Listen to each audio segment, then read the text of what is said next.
महाजनी सभ्यता निबंध पाठ।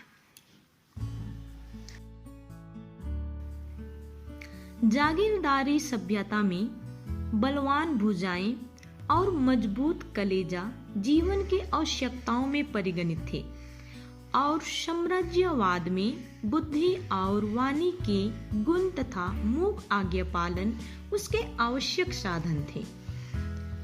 पर उन दोनों स्थितियों में दोषों के साथ कुछ गुण भी थे। मनुष्य के अच्छे भाव लुप्त नहीं हो गए थे। जागीरदार अगर दुश्मन के खून से अपनी प्यास बुझाता था तो अक्सर अपने किसी मित्र या उपकारक के लिए जान की बाजी भी लगा देता था। बादशाह अगर अपने हुक्म को कानून समझता था और उसकी अवज्ञा को कदापि सहन ना कर सकता था तो प्रजा पालन भी करता था, न्यायशील भी होता था।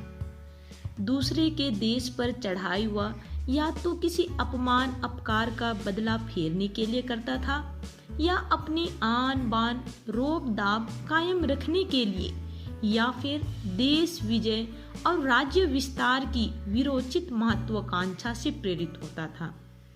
उसके विजय का उद्देश्य प्रजा का खून चूसना कदापि न होता था। कारण यह कि राजा और सम्राट जनसाधारण को अपने सर्व साधन और धन शोषण की भट्टी का ईंधन न समझते थे, किंतु उनके दुख सुख में शरीक होते थे और उसके गुण की कद्र करते थे। मगर इस महाजनी सभ्यता में सारे कामों की गरज महज पैसा होती है। किसी देश पर राज्य किया जाता है तो इसलिए कि महाजनों पूंजीपतियों को ज्यादा से ज्यादा नफा हो। इस दृष्टि से मानो आज दुनिया में महाजनों का ही राज्य है। मनुष्य समाज दो भागों में बट गया है। बड़ा हिस्सा तो मरने और खपने वालों का है और बहुत ही छोटा हिस्सा उन लोगों का है जो अपनी शक्ति और प्रभाव से बड़े समुदाय को अपने बस में किए हुए हैं। इन्हें इस बड़े भाग के साथ किसी तरह की हमदर्दी नहीं, जरा भी रियायत नहीं। उसका अस्तित्व केवल इसलिए है कि अपने मालिकों के लिए पसीना बहाए, खून गिराए और एक दिन चुपचाप इस दुनिया से विदा हो जाए।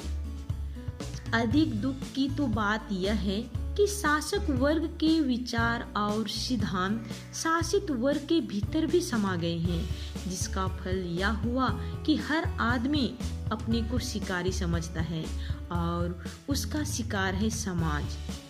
वह खुद समाज से बिल्कुल अलग है। अगर कोई संबंध है तो यह कि किसी चाल या युक्ति से वह समाज को उल्लू बनावे और उससे जितना लाभ उठाया जा सकता हो उठा ले। धन लोभ ने मानव भावों को पूर्ण रूप से अपने अधीन कर लिया है। कुलीनता और शराफत, गुण और कमाल की कसौटी पैसा और केवल पैसा है। जिसके पास पैसा है देवता स्वरूप है, उसका अंतःकरण कितना ही काला क्यों ना हो। साहित्य संगीत और कला सभी धन की देहली पर माथा टेकने वालों में है। यह हवा इतनी जहरीली हो गई है कि इसमें जीवित रहना कठिन होता जा रहा है। डॉक्टर और हकीम हैं कि वे लंबी फीस की बात किए नहीं रहते। वकील और बैरिस्टर हैं कि वे मिनटों को असरफियों से तौलते हैं। गुण और योग्यता की सफलता उसके आर्थिक मूल्यों के हिसाब से मानी जा रही है। मौलवी साहब और पंडित जी भी पैसे वालों के बिना पैसे के गुलाम हैं। अखबार उन्हीं का राग अलापते हैं। इस पैसे ने आदमी के दिलो दिमाग पर इतना कब्जा जमा लिया है कि उसके राज्य पर किसी और से भी आक्रमण करना कठिन दिखाई देता है। वह दया और स्नेह, सच्चाई और सौजन्य का पुतला मनुष्य दया माता शून्य जड़ यंत्र बनकर रह गया है। इस महाजनी सभ्यता ने नए नए नीति नियम गढ़ लिए हैं जिन पर आज समाज की व्यवस्था चल रही है। उनमें से एक यह है कि समय ही धन है। पहले समय जीवन था और उसका सर्वोत्तम उपयोग विद्या कला का अर्जन अथवा दीन दुखी जनों की सहायता था। अब इसका सबसे बड़ा सदुपयोग पैसा कमाना है। डॉक्टर साहब हाथ की मरीज की नब्ज पर रखते हैं डॉक्टर साहब हाथ मरीज की नब्ज पर रखते हैं और निगाह घड़ी की सुई पर। उनका एक एक मिनट एक एक असरफी है। रोगी ने अगर एक असरफी नजर की है तो उसे मिनट से ज्यादा वक्त नहीं दे सकते। रोगी अपनी दुख गाथा सुनाने के लिए बेचैन है, पर डॉक्टर साहब का बिल्कुल ध्यान नहीं। उन्हें उससे जरा भी दिलचस्पी नहीं। उनकी निगाह में उस व्यक्ति का अर्थ केवल इतना ही है कि वह फीस देता है।